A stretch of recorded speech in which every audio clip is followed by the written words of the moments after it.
Good morning student. હવે આજે આપણે ચેપ્ટર નંબર 4ની અંદર ટેક્સ્ટબુકના એક્ઝામ્પલમાં 19મા નંબરનો એક્ઝામ્પલ જોઈશું. હવે આજે જે પણ દાખલા આપણે જોવાના છે એ થોડા ક્વોલિટીમાં હાયર થઈ રહ્યા છે, એટલે કે થોડા હાર્ડ છે. એટલે રકમ મેં તમને પહેલાં પણ કીધું છે કે ફિઝિક્સની અંદર રકમ બરાબર ધ્યાનથી વાંચવી જોઈએ. અહીં છે એક ગોળાકાર કોઇલ 20 આંટા અને 10 સેમી ત્રિજ્યા ધરાવે છે.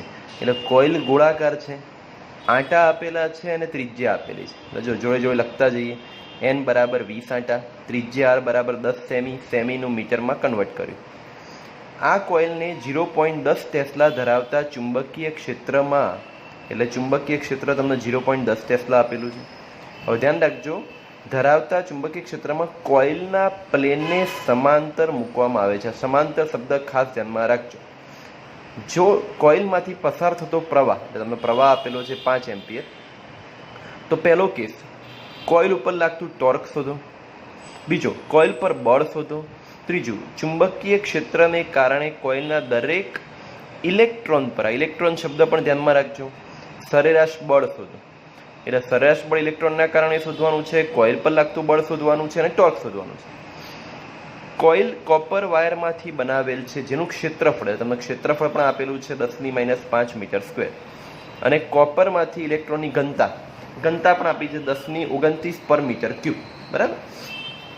એટલે સંખ્યા આપેલી છે કે 1 મીટર ક્યુબમાં 10⁻29 જેટલી સંખ્યા છે ઇલેક્ટ્રોનની. બરાબર? હવે 1 બાય 1 લઈએ આપણે. સૌથી પહેલાં તો ટોર્ક શોધવાનું છે. બરાબર? તો ટોર્કનું સૂત્ર શું થાય? તો તમને બધાને ખબર છે કે n, હા તમે you can write n here, તમે n પણ અહીં લખી શકો છો. n BI એ સાઇન થીટા. ચુંબકીય ક્ષેત્ર અને કોઇલનું સમતલ સમાંતર છે. તમને આગળ જ વાત કરી, ચુંબકીય ક્ષેત્ર અને કોઇલનું સમતલ સમાંતર હોય, કોઈ પણ બે વસ્તુ સમાંતર તો એમની વચ્ચેનો ખૂણો કેટલો થાય? 0. તો સાઇન 0 0 થશે, એટલે ટોર્ક કેટલો મળશે? 0. એટલે પહેલો જવાબ તમારો 0 આવશે. હવે શોધવાનું છે કોઇલ પર બળ. તો આ ઇક્વેશન સેમિસ્ટર નંબર 2માં ચાક ગતિમાંથી લીધેલું છે. હવે ચાક ગતિની અંદર તમને ખ્યાલ છે કે ટાઉ એટલે ટોર્ક બરાબર r સદિશ ક્રોસ f સદિશ. અને એમાં f શોધવો હોય તો ટાઉ સદિશ ભાગ્યા r સદિશ થાય, પણ ટાઉ તો કેટલો આવ્યો? 0. તો f પણ કેટલો થશે? 0. એટલે એનો મતલબ પહેલા બંને જવાબ કેટલા આવ્યા? 0. ત્રીજો ક્વેશ્ચન હતો, ચુંબકીય ક્ષેત્રને કારણે કોઇલના દરેક ઇલેક્ટ્રોન પર સરેરાશ બળ શોધો.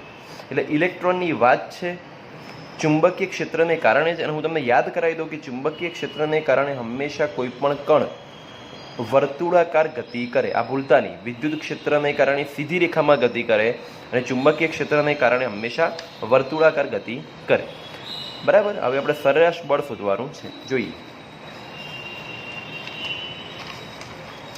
હવે જો ચુંબકીય બળનું સૂત્ર છે, તમે જાણો જ છો, F બરાબર QVB સાઇન થીટા. હવે ખૂણો આપેલો નથી તો કેવી રીતે વિચારવાનો આ ખૂણો કોના વચ્ચેનો છે? તો એકચ્યુઅલી સૂત્ર આવી રીતે જ, V સદિશ ક્રોસ B સદિશ, અને પછી લખેલું છે VB સાઇન થીટા. એટલે એનો મતલબ એ ખૂણો કોની વચ્ચેનો છે? V અને B વચ્ચેનો. હવે એને સમજવા માટે કેવી રીતે? તો ચુંબકીય ક્ષેત્રને કારણે કોઈ પણ કણ વર્તુળાકાર ગતિ કરે અને વેગની દિશા હંમેશા સ્પર્શકની દિશા હોય. એટલે કોઈ પણ કણ ઉપર, તમે આ કણ પર લો તો પણ આ દિશા થશે, આ કણ પર લેશો તો પણ આ દિશા થશે. એટલે કે હંમેશા ખૂણો કેટલો બનશે? 90. કેટલો બનશે? 90. એટલા માટે અહીં થીટા બરાબર 90 લીધું છે.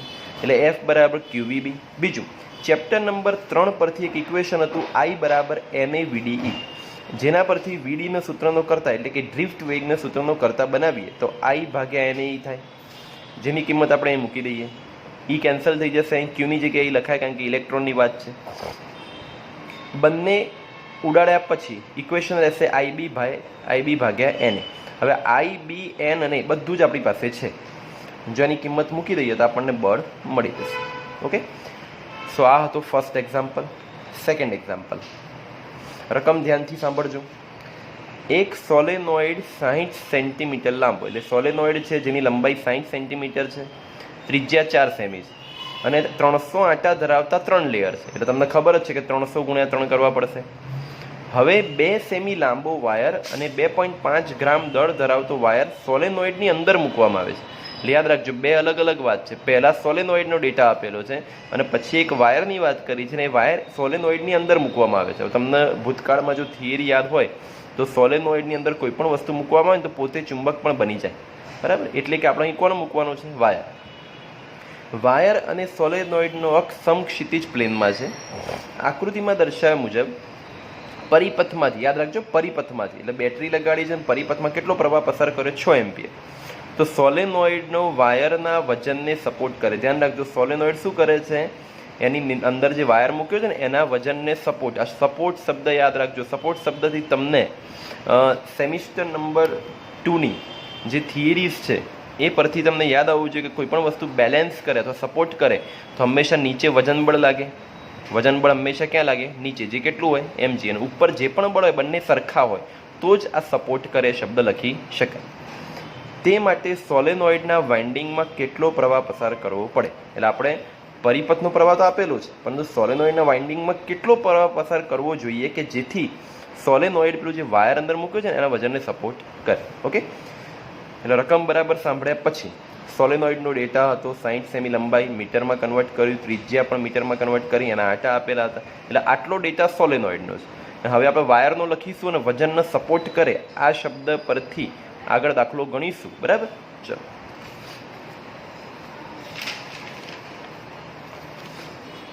જુઓ. સૌથી પહેલાં તો વાયર માટે ડેટા લખી લીધો. એલ બરાબર 2 સેમી એટલે 0.02 મીટર.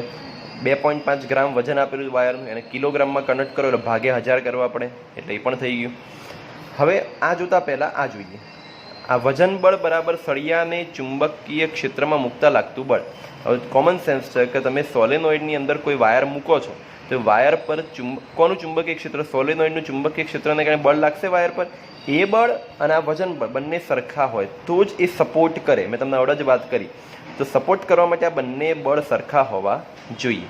એટલે કે mg બરાબર BIL. BIL ઇક્વેશન આપણે છે જ. હવે સૂત્રનો કરતાં આઈને બનાવો, કારણ કે પ્રવાહ શોધવાનો છે એટલે mg/bl થશે. હવે આમાં b નથી, બધા ડેટામાં m છે, g છે ને l છે, પણ b નથી. તો b માટે ઇક્વેશન લખવું પડે b બરાબર μ0ni. n એટલે એકમ લંબાઈ દીઠ આંટાની સંખ્યા, એટલે એકમ લંબાઈ દીઠ આંટાની સંખ્યા. કિંમત મૂકશો એટલે તમને b મળી જશે. એ જ બીનો જવાબ તમારે અહીં મૂકવાનો છે. મૂકશો એટલે તમને I બરાબર 108 એમ્પિયર પ્રવાહ મળશે. બરાબર. ચલો, નેક્સ્ટ એક્ઝામ્પલ. અગેન ફરી યાદ કરાવું છું, રકમ બરાબર સાંભળવા વિનંતી છે.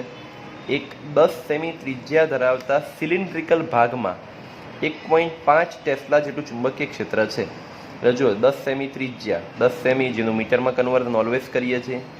1.5 ટેસ્લા ચુંબકીય ક્ષેત્ર એટલે b બરાબર 1.5 ટેસ્લા છે. ક્યાં છે ચુંબકીય ક્ષેત્ર? ક્યાં છે ધ્યાન રાખજો, કારણ કે ફિગર આપણે પછી ડ્રો કરવા જોવાની છે. ઈસ્ટથી વેસ્ટ તરફ ચુંબકીય ક્ષેત્ર. આ ભાગમાંથી 7 એમ્પિયર પ્રવાહ ધરાવતો એક વાયર લેવાનો, બીજો જે ઉત્તરથી દક્ષિણ તરફ મૂકેલો છે. ધ્યાન રાખજો, પહેલી ફિગરમાં આપણે ચુંબકીય ક્ષેત્ર જે છે એ રાખવાનું છે ઈસ્ટથી વેસ્ટ, અને આ ભાગમાંથી જે આપણે પ્રવાહ ધરાવતો એક વાયર રાખીશું જે ઉત્તરથી દક્ષિણ તરફ રાખવાનો છે. હવે 3 કેસ લેવાના છે. પહેલો કેસ છે કે વાયર અક્ષની વચ્ચેથી છેદે. અક્ષ એટલે એમ સમજો કે આ ચુંબકીય ક્ષેત્ર છે ઈસ્ટથી વેસ્ટ, ચાલે, અને એ રીતે વાયર છે ઉત્તરથી દક્ષિણ, એટલે આ અક્ષને વચ્ચેથી જ છેદે. થઈ ગયો, એટલે પહેલો કેસ આ થશે. બરાબર. ચલો, બીજો કેસ છે વાયર નોર્થથી ઈસ્ટ તરફ ખસે. ધ્યાન રાખજો, વાયર અત્યારે આવી રીતે છે. બીજા કેસમાં આને આપણે આમ ખસેડવાનું, આવી રીતે. તો જો ઉપરનો ભાગ નોર્થથી ઈસ્ટ તરફ, એટલે નોર્થથી ઈસ્ટ તરફ ખસે તો કોમન સેન્સ છે નીચેનો ભાગ આ બાજુ જશે, ઉપરનો ભાગ આ બાજુ જશે. બરાબર. એટલે નેક્સ્ટ ફિગર કંઈક આવી થશે. ઓકે, ચાલો. ત્રીજો કેસ, નોર્થથી સાઉથ તરફનો વાયર અક્ષથી 6 સેન્ટીમીટર ઈસ્ટ તરફ ખસે. હવે ધ્યાન રાખજો, નોર્થથી સાઉથ એટલે વાયર આમ હતો પહેલા કેસમાં. હવે એને અક્ષથી 60 સેન્ટીમીટર અથવા 6 સેમી દૂર ઈસ્ટ તરફ ખસેડવાનો. એટલે અહીં આપણે આમ વાળવાનો નથી, અહીંથી આખો વાયર આમ ખસેડવાનો જ આવી રીતે, સીધો ને સીધો. બરાબર. એટલે આમ 3 કેસની ફિગર હું તમને બતાવું છું, પરંતુ 3 ફિગર સમજ્યા પછી એના દાખલા ગણવાના છે. ડેટા તમને આપેલો છે B, R અને I. દરેક વખતે આપણે શોધવાનું છે શું? તો બળ શોધવાનું છે.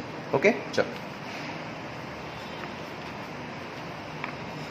જુઓ. કેસ નંબર 1, જે મેં તમને કીધું એમ ચુંબકીય ક્ષેત્ર ક્યાં છે? ઈસ્ટથી વેસ્ટ.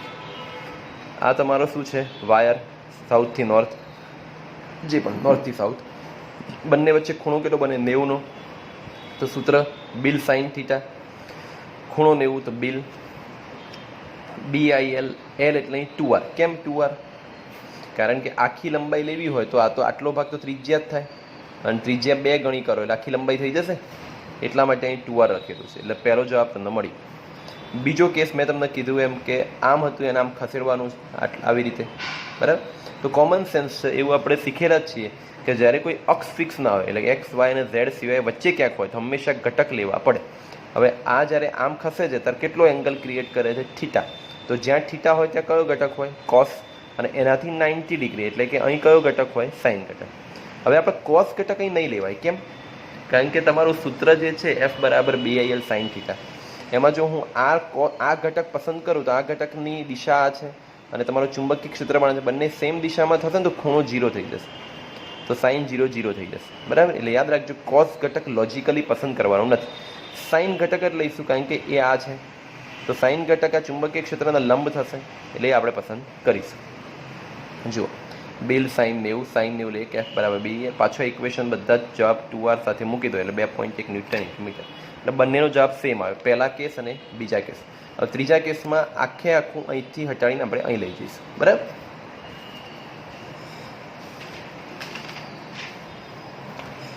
જુઓ હવે ત્રીજો કેસ.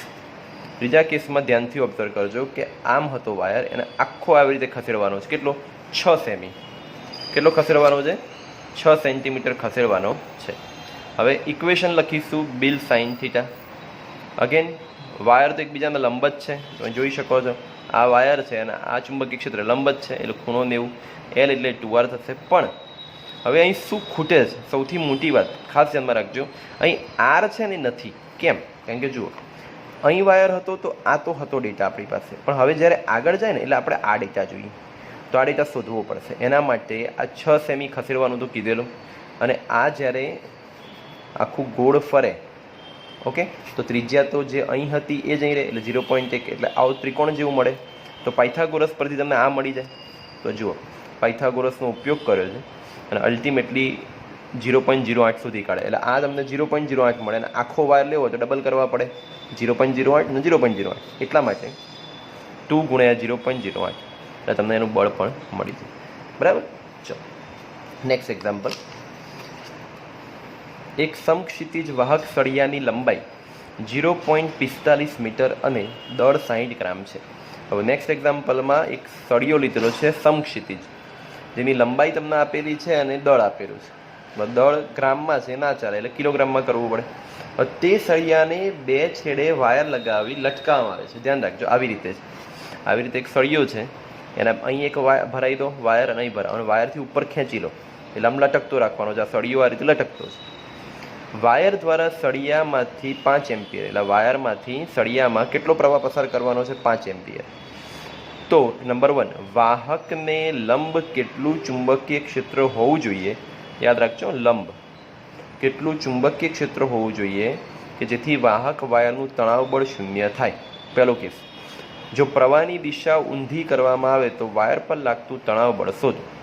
એટલે ચુંબકીય ક્ષેત્ર પહેલા કેસમાં શોધવાનું છે, બીજા કેસમાં તણાવ બળ શોધવાનું છે. પણ ધ્યાન રાખજો કે વાહકને લંબ કેટલું ચુંબકીય ક્ષેત્ર હોવું જોઈએ કે જેથી વાહક વાયરનું તણાવ બળ 0 થાય.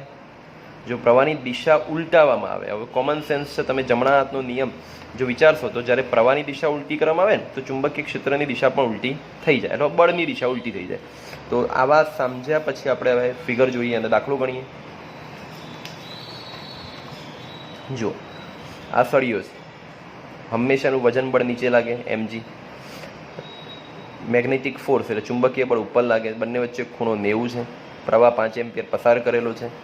જો વાયરનું તણાવ બળ 0 હોવું, કારણ કે 0 લેવાનું કીધું છે એટલે કે સળિયા પર લાગતો આ બંને બળ સરખા હોય તો જ નેટ ફોર્સ 0 થાય, એટલા માટે બંને બળને સરખાઈ દીધા. હવે FM એટલે ચુંબકીય બળનું સૂત્ર બિલ સાઇન θ, બંને વચ્ચે ખૂણો 90 એટલે BIL = mg, mg એટલે વજન બળ છે. તો તમે બીના સૂત્રનો કરતા બનાવો કારણ કે તમારે બી શોધવાનો છે, બાકી બધો ડેટા આપેલો છે એટલે ચુંબકીય ક્ષેત્ર મળી જશે, બરાબર. It's very simple. હવે એના પછી છે ને પ્રવાહની દિશા ઉલટાવવાની ગઈ, તમે જોઈ શકો છો અહીં મેં પ્રવાહની દિશા આ રીતે રાખી છે અને અહીં આપણે પ્રવાહની દિશા બદલી કાઢી, તો જે FM ઉપર લાગતું હતું ને ચુંબકીય બળ એ નીચે આવી ગયું, તો આ બંનેની દિશા સેમ થઈ ગઈ. હવે તમને કોમન સેન્સ છે કે આ દોરી હોય ને દોરી તે તણાવ બળ, તણાવ બળ ટી ઉપર છે, તણાવ બળ ક્યાં લાગશે? ઉપર, કારણ કે હંમેશા એ જ્યાં ખેંચાતું હોય ને એ તરફ લાગે. તો ટી બરાબર આ બંનેનો સરવાળો કરવો પડશે, કારણ કે આ બંને એક જ દિશામાં છે, બરાબર. સો ધેટ્સ વાય ટી બરાબર FM વત્તા mg. FM એટલે BIL, mg એમને એમ રાખો. બધી જ વસ્તુઓ તમને આપેલી છે, મૂકશો એટલે તમને તણાવ બળનો જવાબ મળી જશે. ઓકે, ચલો નેક્સ્ટ વિડીયોમાં મળીશું. Thank you. કંઈ પણ ના ખબર પડે તો પૂછી શકો છો.